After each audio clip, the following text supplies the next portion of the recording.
ಇದೆಲ್ಲದರ ನಡುವೆ ಗೋಪಾಲಕೃಷ್ಣ ಉಪ್ಪಿನ ಕುದೂರು ಕಂಪನಿ ವಿರುದ್ಧ ಏನಾದರೂ ಷಡ್ಯಂತ್ರ ನಡೀತಾ ಇದೆಯಾ ಅನ್ನುವಂತ ಪ್ರಶ್ನೆ ಕೂಡ ಇದೆ. ಏತ ನೀರಾವರಿ ಕಾಮಗಾರಿ ಮಾಡ್ತಿರೋ ಈ ಕುದೂರು ಕಂಪನಿ ಏನಿದೆ, ಇದೇ ಕಂಪನಿ 50% ಕಾಮಗಾರಿಯನ್ನ ಪೂರ್ಣಗೊಳಿಸಲಾಗಿತ್ತು.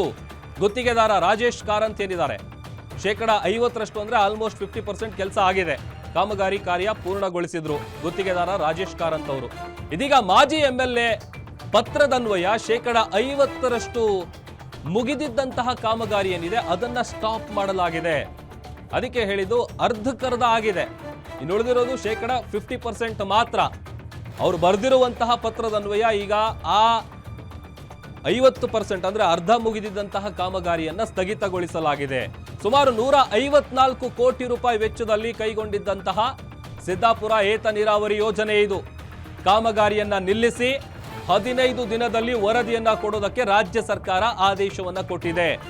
ಚೀಫ್ ಇಂಜಿನಿಯರ್ ಮತ್ತು ತಾಂತ್ರಿಕ ತಜ್ಞರ ತಂಡದಿಂದ ವರದಿಯನ್ನ ಕೇಳಿದೆ ರಾಜ್ಯ ಸರ್ಕಾರ. ಸೂಚನೆಯನ್ನು ಕೂಡ ಕೊಡಲಾಗಿದೆ, ವರದಿ ಕೊಡಿ ಅಂತೇಳಿ.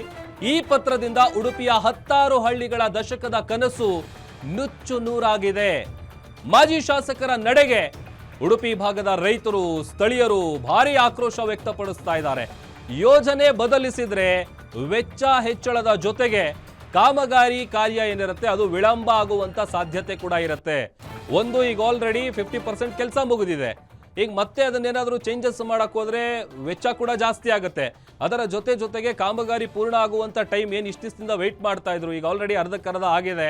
ತಾವು ಅನ್ಕೊಂಡಂಗೆ ಆಗತ್ತೆ ಅಂತೇಳಿ ಆಸೆ ಗಣ್ಣುಗಳಿಂದ ನೋಡ್ತಾ ಇದ್ದಂತ ಆ ಭಾಗದ ರೈತರು, ಆ ಭಾಗದ ಸ್ಥಳೀಯರು ಎಲ್ಲರೂ ಕೂಡ ಈ ಒಂದು ನಡೆಯಿಂದ ಒಂದು ರೀತಿ ಬಹಳ ಆಕ್ರೋಶಗೊಂಡಿದ್ದಾರೆ. ಇನ್ನು ಅಭಯಾರಣ್ಯ ವ್ಯಾಪ್ತಿ ಹಿನ್ನೆಲೆಯಲ್ಲಿ ಯೋಜನೆಗೆ ಕ್ಲಿಯರೆನ್ಸ್ ಕೂಡ ಸಿಗಲ್ಲ, ಇದು ಗಮನಿಸಬೇಕಾಗಿರುವಂತಹ ವಿಚಾರ. ಯೋಜನೆ ಬದಲಿಸಿದ್ದಲ್ಲಿ ಸ್ಥಳೀಯರಿಂದ ಕಾನೂನು ಹೋರಾಟ ಮಾಡ್ತೀವಿ ಎನ್ನುವಂತ ಎಚ್ಚರಿಕೆಯನ್ನು ಕೂಡ ಕೊಟ್ಟಿದ್ದಾರೆ.